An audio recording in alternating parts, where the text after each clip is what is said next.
저금리와 주택시장 화랑 속에서 지난 3월 가계대출 증가액이 9년 만에 최대치를 기록했습니다. 전셋값이 상승세가 지속되면서 지난달 전국 아파트 매매가 대비 전셋가 비율이 71.3%로 사상 최고치를 경신했습니다. 국내 치킨 브랜드 운영업체인 지은푸드가 가맹점주들과 재계약할 때 일방적으로 영업지역을 줄인 사실이 적발돼 공정위가 과징금을 부과했습니다. 보험사가 제기한 소송에서 완전 패소한 비율이 15.1%인 것으로 나타났습니다.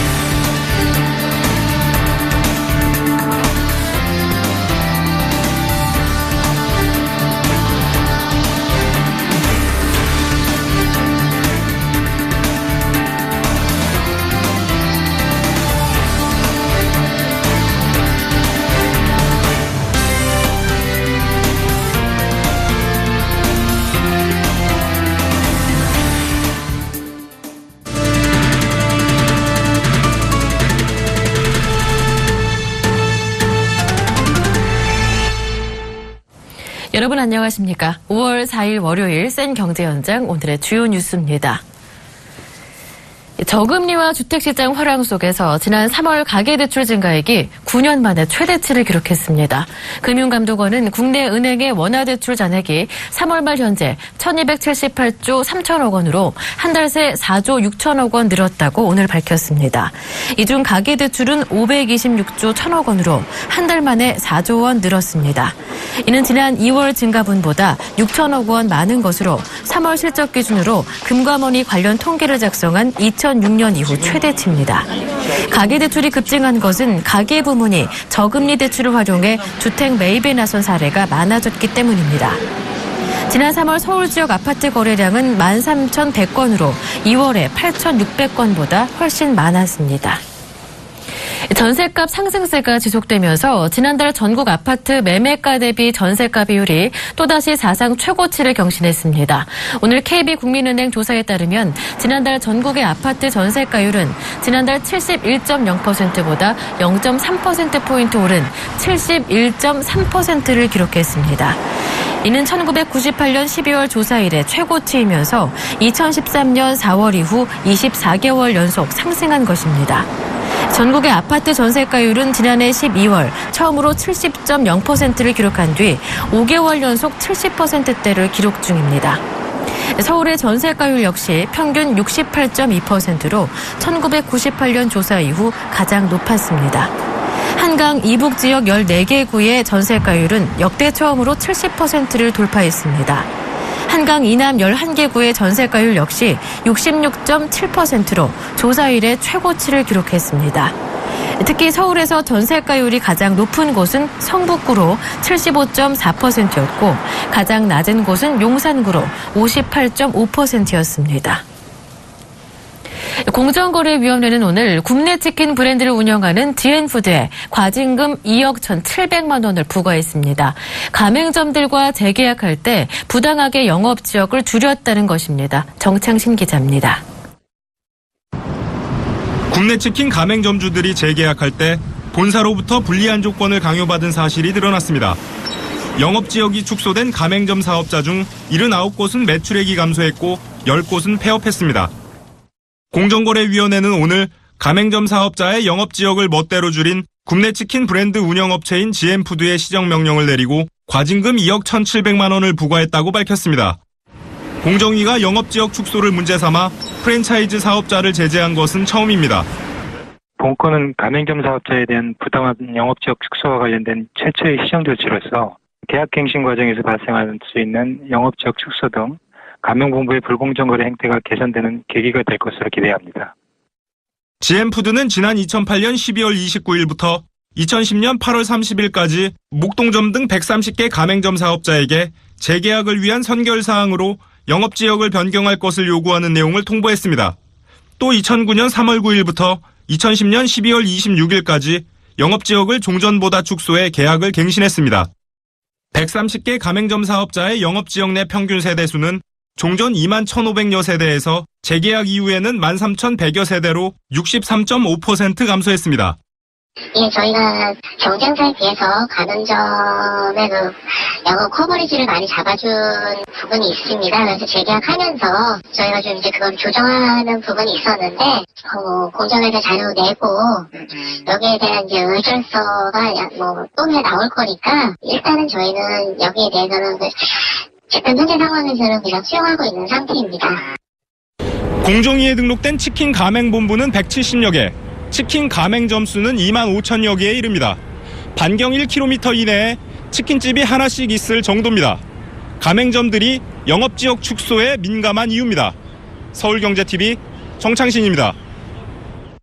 보험사가 재계약 소송에서 완전 패소한 비율은 15.1%인 것으로 나타났습니다.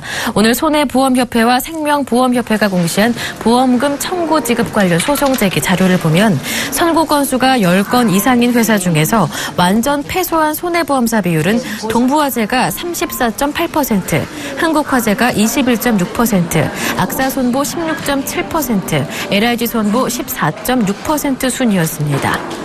생명보험에서는 동부생명이 17.6%, KDB생명 17.2% 순으로 전부 패소 비율이 높았습니다. 지난해 새로 제기된 소비자 보험사 간 소송은 총 4,086건입니다. 여기에 민사조정 신청 988건을 합하면 법원으로 넘어간 분쟁은 5,074건입니다. 아울러 지난해 선고 판결이 나온 보험금 소송 1,801건을 보면 청구 내용이 100% 받아들여져 전부 승소한 판결의 비율은 소비자가 8.9%, 보험사가 48.2%였습니다. 보험금 청구가 10,000건이 넘는 보험사 중 10,000건당 소송 제기 건수를 보면 손보에선 악사손보가 4.17건으로 가장 많았습니다. 다음으로 농협손보 3.40건, MG손보 3.06건 순이었습니다. 생보에선 현대라이프생명이 11.57건, 동부생명이 5.62건, KDB생명이 4.86건으로 상위에 올랐습니다. 반면 손보에서는 삼성화재가 0.61건, 생보에선 신한생명이 0.26건으로 가장 적었습니다. 초저금리 시대를 맞아 한동안 각광받던 주가 연계증권 ELS 시장에서 대규모의 자금이 빠져나가고 있습니다. 이와 관련한 자세한 이야기와 ELS 투자 시 주의점은 없는지 보도국 정한희 기자와 함께 알아보겠습니다. 안녕하세요. 네, 안녕하세요. 네, 먼저 이 주가 연계증권 ELS가 무엇인지부터 알아볼까요? 네, ELS는 한마디로 주가에 투자하는 금융상품입니다. 특정 종목이나 코스피 200과 같은 지수를 기초 자산으로 삼고 이 자산의 가격이 일정 비율 이상 하락하지 않으면 연 5에서 9% 정도의 수익률을 지급하는 상품입니다. 네. 네, 그런데 한동안 초저금리 시대의 투자처로 각광받았던 ELS에서 한 달 사이에 1조 원이 넘는 자금이 빠져나갔다죠? 네, 그렇습니다. 4월 29일 기준 ELS 발행 잔액은 약 60조 2천억 원으로 3월 말에 비해 1조 3천억 원가량 감소했습니다. 월별 발행량을 봐도 투자자들의 ELS 이탈 현상이 뚜렷했는데요. 지난달 7조 6천억 원가량이 조기 또는 만기 상환된 가운데 6조 6천억 원 정도의 ELS가 새로 발행돼 신규 발행액이 상환액보다 1조 원 가까이 적었습니다. 이렇게 월간 기준 신규 발행액이 상환액보다 적은 것은 지난해 7월 이후 처음입니다. 네. 예적금의 매력이 이렇게 떨어지다 보니까 뭉칫돈이 ELS로 몰리고 있다는 이야기가 많았는데 최근에 이렇게 한꺼번에 자금이 빠져나간 이유는 무엇인가요? 네, 무엇보다 지금 ELS의 주요 자산으로 활용되고 있는 지수들이 단기간에 급등한 것이 투자자들에게 부담으로 작용한 것으로 보입니다. ELS 주종인 원금 비보장형 지수형 상품은 대체로 코스피 200 지수와 유로스탁스 50 지수, 그리고 홍콩항생 중국 기업 지수 등이 활용되는데요. 이 지수들이 가입 시점보다 40에서 50% 이상 폭락하면 그에 비례해서 손실이 나고 또 그 이상 떨어지지 않으면 약속된 이자를 받을 수 있는 구조입니다. 그런데 이 주요 지수들이 단기간에 급등하자 신규 투자자들이 원리금을 상환받을 수 있는 마지노선이 올라갔다는 점에서 몸을 사릴 수밖에 없는 것이죠. 또 현재 ELS의 주요 지수인 홍콩과 유럽 지수는 지난해 10월과 비교하면 각각 45% 그리고 30% 정도 올랐는데요. 보통 3년의 장기 투자 상품인 ELS의 주요 지수가 지금처럼 높을 땐 지수 하락으로 인한 원금 손실 우려로 투자자들이 투자를 꺼리게 됩니다. 네. 이렇게 원리금 마지노선이 높아진 게 원인이었는데, 근데 이 원금 보장형 ELS 상품도 있다면서요? 네, 있습니다. 원금 보장형의 경우 이 3년 만기라면 90% 정도는 채권에 투자해서 3년 후 이자를 합해서 원금이 되도록 설계하고 나머지 10%를 주식과 같은 위험 자산 투자를 통해서 추가 수익을 노리는 상품인데요. 투자에 대한 위험이 적은 만큼 원금은 보장되지만 예금보다 못한 수익이 발생할 수도 있습니다. 네. 네. 그렇다면 ELS 투자는 어떻게 해야 하는 건가요? 네, 일반적으로 근처 증권사 지점에 가서 상담을 받은 후에 ELS에 가입하실 수 있는데요. 무엇보다 최소 2-3곳의 증권회사를 방문해서 상담한 후 비교해보고 투자하는 것이 바람직합니다. 또 홈트레이딩 시스템이나 모바일 트레이딩 시스템, 홈페이지, 그리고 모바일 앱 등을 통해서도 간편하게 ELS 거래를 하실 수 있습니다. 네.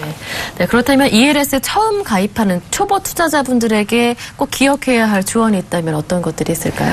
네, 우선 ELS 투자가 처음이신 분들은 원금 보장형 상품으로 시작하는 게 좋습니다.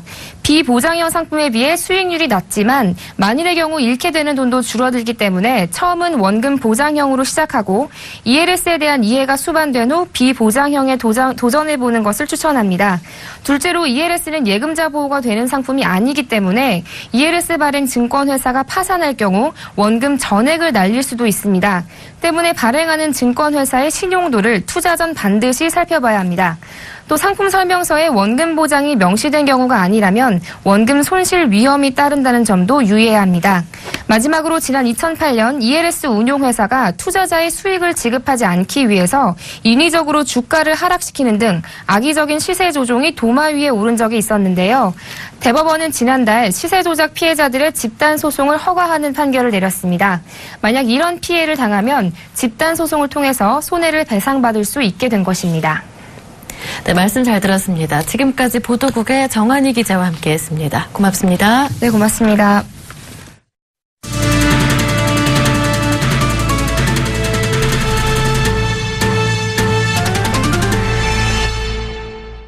김승영 하나그룹 회장이 삼성과의 빅딜에 이어 이번에는 유통업에 승부수를 던졌습니다. 첫 신호탄은 바로 시내 면세점 사업인데요. 하나그룹의 유통계열사인 한화갤러리아는 63빌딩을 서울 시내 면세점 입지로 최종 납점하고 새로운 랜드마크로 키우겠다는 전략입니다. 한지희 기자가 보도합니다. 유통 등 서비스 사업 분야에서 어려운 시장 환경을 딛고 더 높은 목표를 향해 도전해야 한다. 김승현 한화그룹 회장이 올해 재계의 핫이슈로 떠오른 면세점 사업에 도전장을 던졌습니다. 시내 면세점 후보지로는 국내 간판급 랜드마크인 63빌딩을 앞세웠습니다.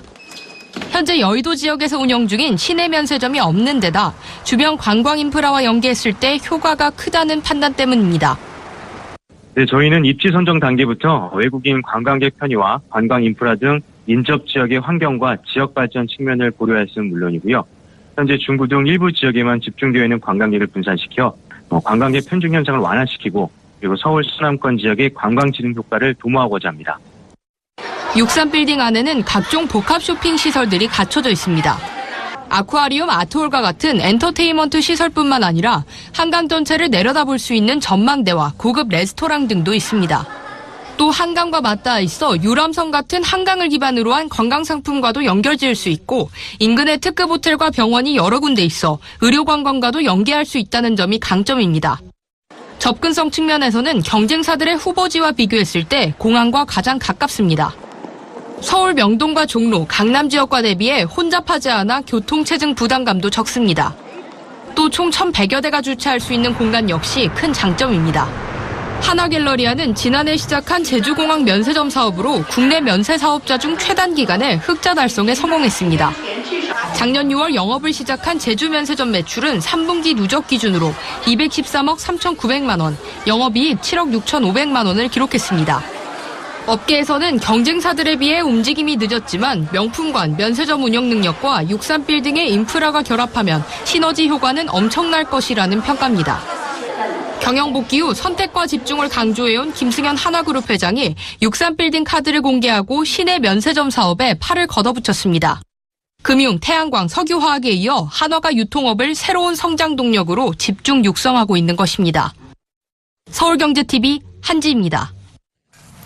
한국소비자원이 지난달 22일 소비자원 발표 이후 내추럴 엔도텍이 보도자료 등을 통해 소비자원의 명예를 훼손하는 허위 사실을 지속적으로 공표했다며 이는 소비자와 일부 개인 주식 투자자가 손해보는 계기로 작용했다고 지적했습니다.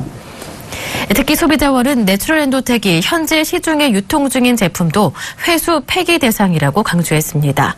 소비자원은 오늘 서울 도곡동 소비자원 서울지원에서 CJ 홈쇼핑, GS 홈쇼핑, NS 홈쇼핑, 롯데 홈쇼핑, 현대 홈쇼핑, 홈앤쇼핑 등 6개 홈쇼핑 업체 관계자들과 간담회를 열고 소비자원과 식품의약품안전처 조사 이전에 유통된 제품에 대해서도 환불 방안을 검토하라고 권고했습니다.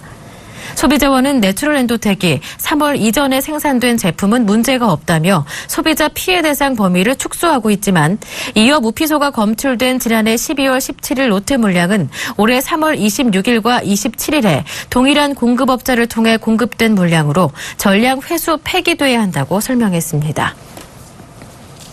스웨덴 가구업체 이케아의 국내 진출 이후 중국산 가구 수입액이 크게 늘어난 것으로 나타났습니다. 관세청에 따르면 올 1월에서 3월 가구 수입액이 6억 4,600만 달러로 전년 동기 대비 16% 늘며 사상 최고치를 기록했습니다. 특히 이 기간 중국산 가구 수입액은 4억 2,200만 달러로 전체의 67%를 차지했습니다. 이처럼 중국산 가구 수입이 급증한 건 이케아와 관련이 있는 것으로 풀이됩니다. 이케아는 국내 생산 공장을 두지 않고 모든 제품을 중국 등지에서 수입해 팔고 있습니다. 국내 가구업계는 이케아 광명점 한 곳의 한 달 가구 매출이 100억 원 안팎일 것으로 추정하고 있습니다. 이케아는 오는 2020년까지 국내 5개 매장을 새로 열 계획으로 이와 함께 중국산 가구 수입 비중도 증가할 것으로 예상됩니다. 르노그룹과 르노 삼성자동차가 1, 2인승 초소형 전기차 트위지를 국내에 도입키로 했습니다. 사륜 전기차인 트위지는 일반 승용차 크기의 3분의 1에 불과한 소형차입니다. 매연과 교통체증을 해결할 도시명 이동수단으로 각광받아 2012년 유럽에서만 15,000대 이상 판매됐습니다. 특히 빗길 등에서 사고 위험이 큰 모터사이클의 단점을 보완해 순찰이나 노약자들의 근거리 이동, 배달 서비스 등에서 활용도가 높다는 것이 르노 측의 설명입니다. 르노 삼성은 트위지를 국내에 도입해 전기차 대중화를 앞당기는 기폭제로 활용하는 한편 한국의 자동차 이용 패턴과 문화까지 발전시켜 나가겠다는 구성입니다. 오는 7월부터 코스피 200 옵션, 코스피 200 미니 옵션, 달러 옵션, 주식 옵션 등에 대해 수수료 상하한제가 적용됩니다. LG전자의 전략 스마트폰 G4가 지난달 29일 판매에 들어간 뒤 처음으로 맞은 주말 이동통신 시장의 번호 이동이 평소보다 40% 가까이 늘어났습니다. 브레이크호스 조립 불량이 발견된 르노 삼성자동차의 QM3와 차문 잠금 장치 결함이 발견된 포드의 토러스와 MKS가 오늘부터 리콜됩니다. 지난해 대졸 신입사원 연봉이 가장 높은 공기업은 인천국제공항공사로 초임이 4,027만 원이었습니다.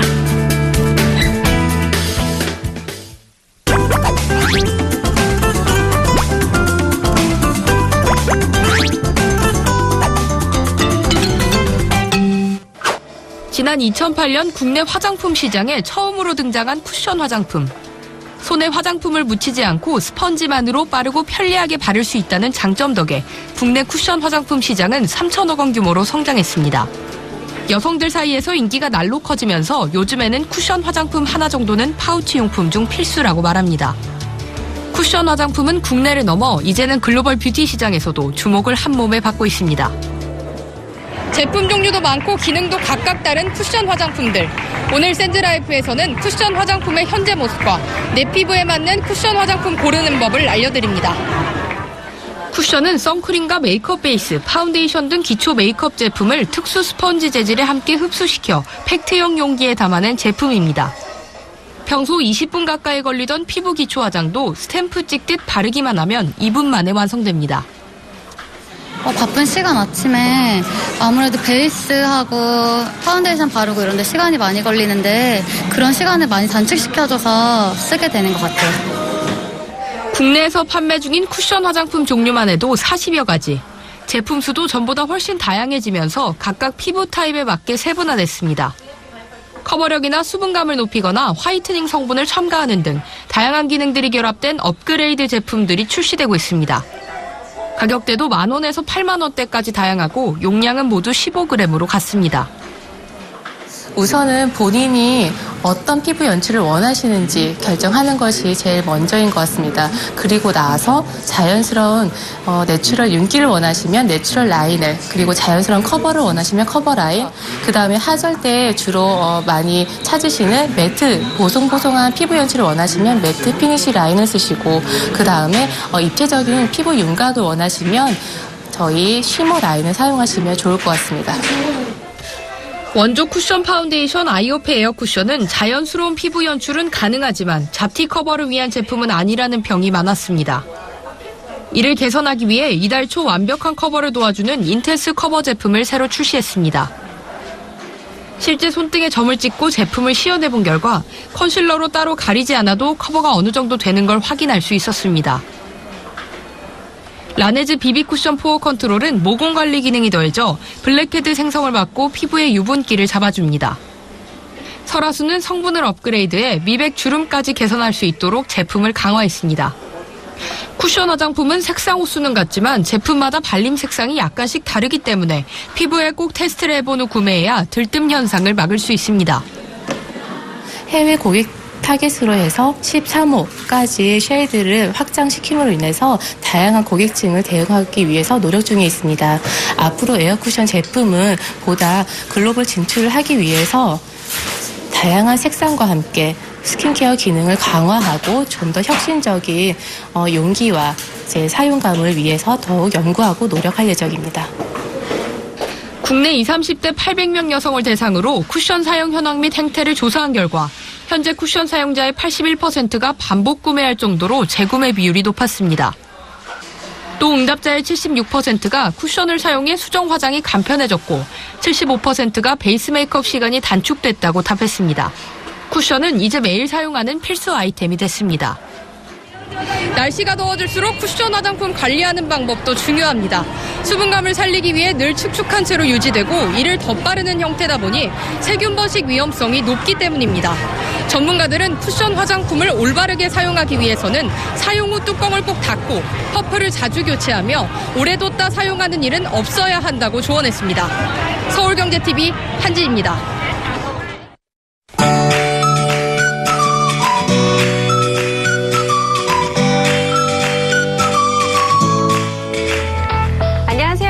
라이프스타일 예보 박일아입니다. 황금 연휴 마지막 날이자 어린이날인 내일은 전국이 대체로 맑은 가운데 나들이 하기 좋은 날이 되겠습니다. 다만 바람이 다소 강하게 불겠고 또 자외선 지수가 높게 나타나 주의하셔야겠습니다. 내일 아이들과 함께 바깥 활동하기 좋겠는데요. 서울 낮 기온 22도, 대구 26도로 모처럼 너무 덥지도 또 너무 서늘하지도 않은 완연한 봄 날씨를 느끼실 수 있겠습니다. 다만 다소 강한 바람과 일교차가 크다는 점은 염두에 두시기 바랍니다. 또 날이 맑고 좋아 강한 햇볕이 내리쬐 것으로 예상되는데요. 때문에 자외선 지수가 전국 나쁨 단계를 나타내는 만큼 외출하실 때 자외선 차단제 꼼꼼히 발라주시기 바랍니다. 현재 전국이 대체로 맑은 하늘을 보이고 있습니다. 한편 오늘 황사의 영향으로 미세먼지 농도가 약간 높게 나타났었죠. 하지만 밤부터는 농도가 점차 낮아지면서 내일 오전에는 영남을 제외한 전국이 한때 나쁨 단계, 오후에는 전국 보통 단계가 되겠습니다. 내일은 남해상에 위치한 고기압의 영향을 받겠습니다. 그럼 자세한 지역별 날씨를 나절 예보를 통해 알아보겠습니다. 중부지방 대체로 맑은 하늘 보이겠는데요. 한낮 기온 서울 22도, 춘천 24도로 전형적인 봄 날씨가 예상됩니다. 동해안도 대체로 맑겠는데요. 아침 기온 강릉 11도, 울진 10도, 낮 기온 강릉 26도, 울진 25도가 되겠습니다. 남부지방 막다가 저녁 낮절부터는 구름 조금 지나겠습니다. 낮 최고 기온 광주 24도, 부산 23도를 보이겠습니다. 바다의 물결은 전해상에서 0.5에서 2.5m로 일겠습니다. 당분간 지난주 같은 큰 더위 없이 평년과 비슷한 기온을 보이며 포근하겠습니다. 다만 수요일 밤 제주도에 비가 내리기 시작해 목요일에는 남부지방으로 확대될 전망입니다. 날씨였습니다.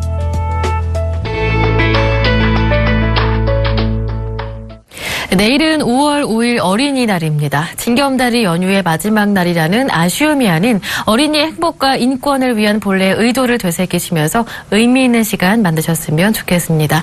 센 경제 현장 여기서 마치겠습니다. 시청해주셔서 고맙습니다.